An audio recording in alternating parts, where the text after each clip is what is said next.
নমস্কার বন্ধুরা, চলে এলাম এই শীতের কনকনে সন্ধ্যেতে একটা ছোট আলুর দমের রেসিপি নিয়ে। ছোট আলু সেদ্ধ করে খোলা ছাড়িয়ে কড়ার মধ্যে নিরামিষ করছি। এটা তেল, জিরে গুঁড়ো, ধনে গুঁড়ো, জিরে গুঁড়ো আর গরম মশলা আর নুন মিষ্টি দিয়ে একটু কষা কষা আলুর দম হবে। আর সঙ্গে ওই যে দেখালাম তোমাদের কড়াইশুঁটির কচুরি হবে। একটু কালারের জন্য আমি শাহি গরম মশলা দিচ্ছি আর একটু আদা বাটা দিয়েছি আর নুন, মিষ্টি, হলুদ আর কড়াইশুঁটি, ছোটো আলু। একটু নিরামিষ করছি আজকে। আর ফোড়নে জিরে, তেজপাতা আর হিং দিয়েছি। কষা কষা হয়ে গেছে মোটামুটি। এটাতে বেশি জল পড়বে না, কেন যেহেতু ছোটো আলুর দম, তাই এটাতে বেশি জল দেবেন না।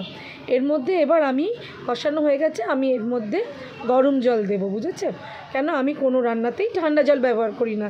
সেখানে তো এই ঠান্ডা রাত্রিরে যদি আমি এখানে ঠান্ডা জল দিই আরও আলুগুলো সিটিয়ে যাবে। তাই অবশ্যই জলটা আগে থেকে গরম করে রেখেছিলাম। এটা অল্প করে একটুখানি গরম জলটা ওই গ্রেভিটা ফোটার জন্য দেব। দিয়ে ঢাকা দিয়ে রেখে আমি 5 মিনিট ফুটে গেলেই আমি এটা ফিনিশিং করে নামিয়ে দেব।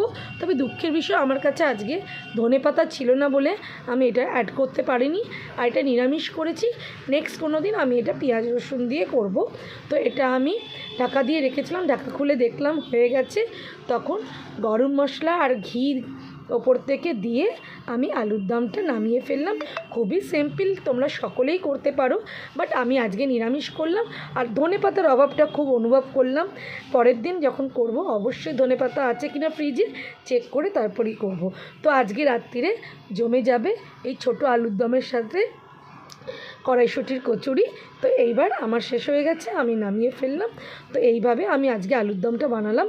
তোমরাও এইভাবে বানিয়ে দেখো, খুব ভালো লাগে।